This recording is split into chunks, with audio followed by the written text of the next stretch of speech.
Mesdames, Messieurs, bonsoir. Heureux de vous savoir. Très nombreux à regarder la télévision ce soir sur Horizon 3 Télévision. Nous sommes le lundi 5 février 2024. Le journal, on s'ouvre sur le monde avec 3 titres à la une de cette édition. L'agonie telle que prononcée par le gouvernement du Cameroun, le prix du carburant super et même gasoil qui connaît une augmentation à la pompe dans les grandes métropoles du Cameroun, Yaoundé, Douala et Bafoussam. Depuis le 3 janvier dernier, on se souvient les transporteurs qui spéculaient déjà sur une probable augmentation du coût du transport. Pour cette fois, que va-t-il se passer? On vous baladera au cours de cette session d'information. Et pendant que les transporteurs spéculent, la classe politique, elle, réagit et condamne ce qu'elle qualifie de vol organisé par le pouvoir en place en vue d'oxygéner et même d'asphyxier les Camerounais qui n'ont ni infrastructure routière ni énergie électrique.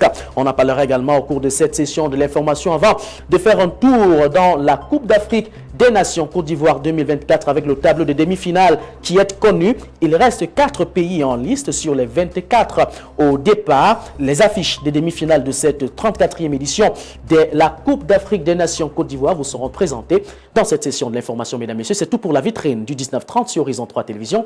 Bonsoir à toutes et à tous et bienvenue.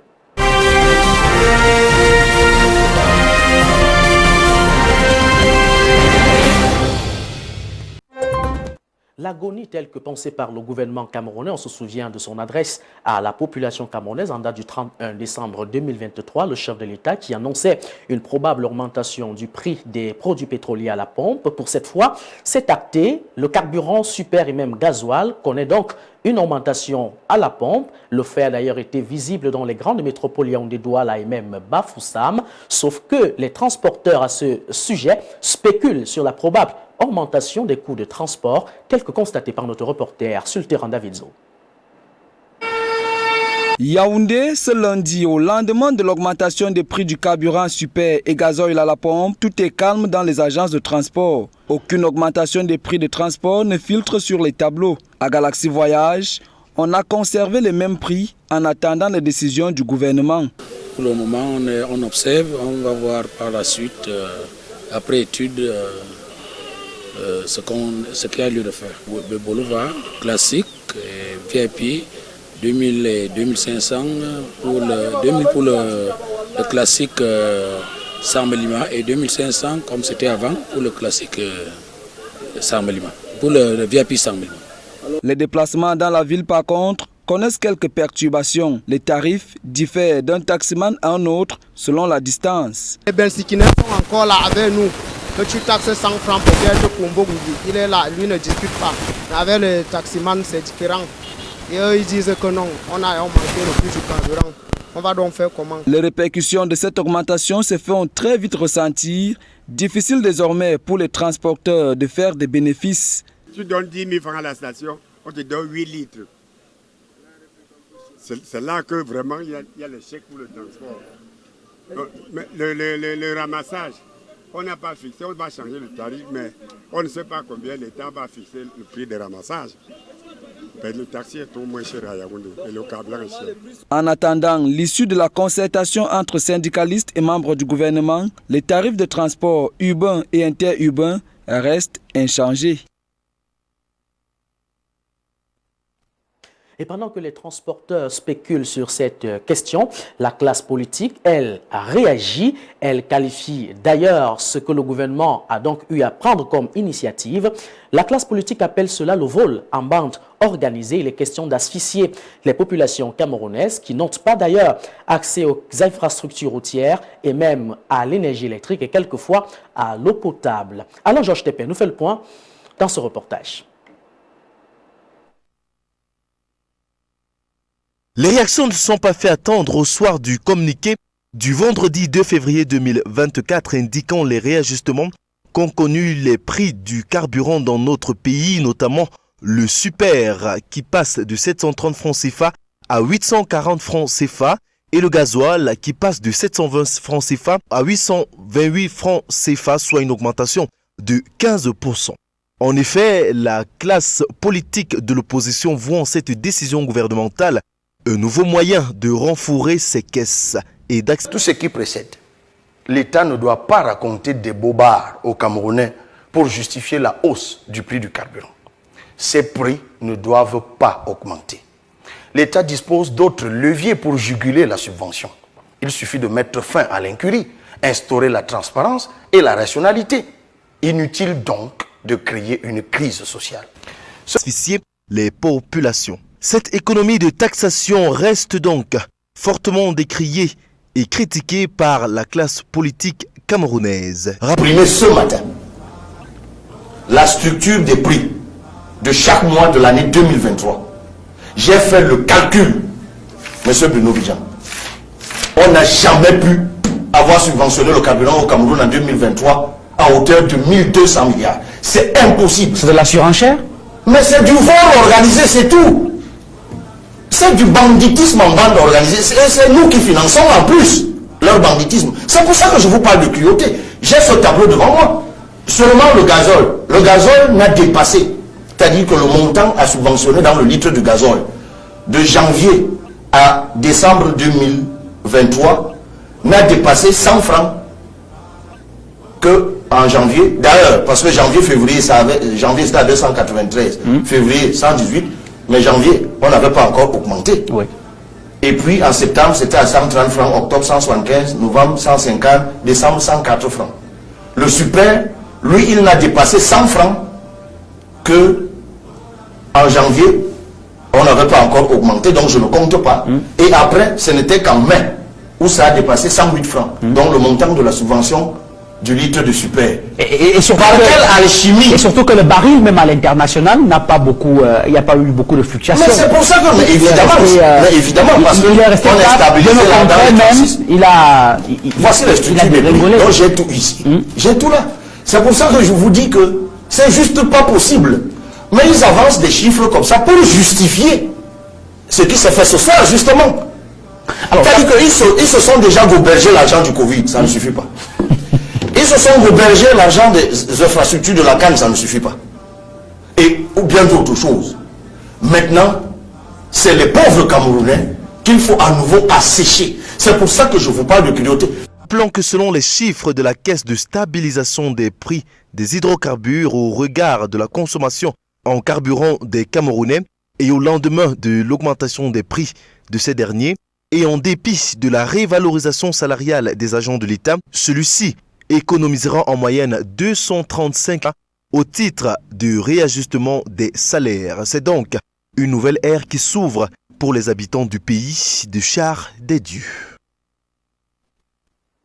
Une pédagogie faite par le président camerounais, ou alors le président national, en tout cas du parti PCRN, Cabral Libilingenga, alors qu'il répondait présent à l'appel de son devoir sur le plateau de décryptage tel que conçu par le journaliste Bruno Bidjan. C'est donc une pédagogie qui a également besoin d'être implémentée sur les questions climatiques dans notre pays, une situation qui interroge visiblement la quiétude de la population depuis un certain temps. Et à cet effet, l'Observatoire national en charge de ces questions climatiques a d'ailleurs sorti un bulletin de prévision qui compte pour 10 jours dans l'ensemble du territoire national. Reportage signé Alain Georges. TP. Selon l'Observatoire national sur les changements climatiques, ONAC en abrégé, qui a publié un bulletin de prévision et d'alerte climatique décadaire au numéro 178, il annonce un risque d'enregistrer des canicules, entre autres. C'est donc une prévision qui laisse aussi s'échapper les probables cas de conflit entre les populations au regard de la tension névrotique provoquée par les températures élevées. Les feux de brousse dans les plantations seront aussi de la partie dans les 10 premiers jours du mois de février. Il est à noter que certains peuples du Cameroun pratiquent des cultures sur brûlis. La période champêtre étant proche, les feux de brousse seront inévitables. Tout ceci entraînera sans doute des maladies respiratoires, des pneumonies et un risque élevé de cancer. Les populations du Cameroun sont donc priées de tenir compte de ces prévisions et prendre des précautions nécessaires afin d'éviter les désagréments causés par les perturbations climatiques. Rappelons que ces alertes climatiques interviennent dans un contexte de changement climatique en général, de la forte émission des gaz à effet de serre qui détruisent la couche d'ozone et accélère le réchauffement climatique, notamment dans les régions du centre, du sud, du littoral, du sud-ouest, du nord-ouest, de l'ouest et de l'est, de rester vigilante et de prendre des mesures préventives efficaces pour éviter des déclenchements de la propagation incontrôlée du feu autour des plantations. Dans le secteur de la santé, de continuer à porter régulièrement les masques à l'extérieur des maisons d'habitation et surtout dans les zones urbaines à fort trafic routier pour éviter l'inhalation des particules de poussière présentes dans l'air. Il est également recommandé de se réhydrater à des intervalles de temps réguliers, aérer et ventiler autant que possible les pièces de séjour de la maison, sensibiliser les populations sur la nécessité d'observer scrupuleusement les règles élémentaires d'hygiène et de salubrité, à savoir le lavage systématique des mains à l'eau propre, coulante et au savon avant les repas et après l'usage des latrines, le lavage des aliments à l'eau potable avant toute consommation, la potabilisation de l'eau avant de la boire et la bonne cuisson des aliments, se mettre au chaud pour se protéger contre le froid la nuit. Dans le secteur de l'eau et de l'énergie, procéder au prélèvement et à l'analyse et même au traitement régulier des eaux de consommation au niveau des points de captage, points d'adduction d'eau avant la distribution aux ménages, procéder à l'utilisation régulière des techniques élémentaires, la décantation, l'ébullition, le filtrage de potabilisation des eaux de consommation au niveau des ménages. Et puisqu'on parle de changement, 10 lettres constituées qui ont d'ailleurs permis à la Banque des États de l'Afrique centrale de dire non à la régulation de la crypto-monnaie en zone CEMAC, la communauté économique et monétaire de l'Afrique centrale. Un refus qui a été prononcé au cours de la toute première édition organisée en l'honneur des FinTech. C'était dans la capitale économique Douala. Reportage signé Stella Ida. Les crypto-monnaies ne font pas encore partie du modèle de banque centrale. Tels sont quelques propos tenus par le directeur général de l'exploitation de la BEAC, Jean-Clary Otoumou, lors du récent forum dédié à la FinTech à Douala. Selon le représentant de la communauté économique et monétaire de l'Afrique centrale, les crypto-monnaies ne sont pas appropriées pour le marché financier de la sous-région et que ces dernières pourraient assécher les stocks de devises de la communauté, contrairement à ce que nombre pensent. En outre, celles-ci affaiblissent la valeur du franc CFA à côté de certaines monnaies telles que le dollar.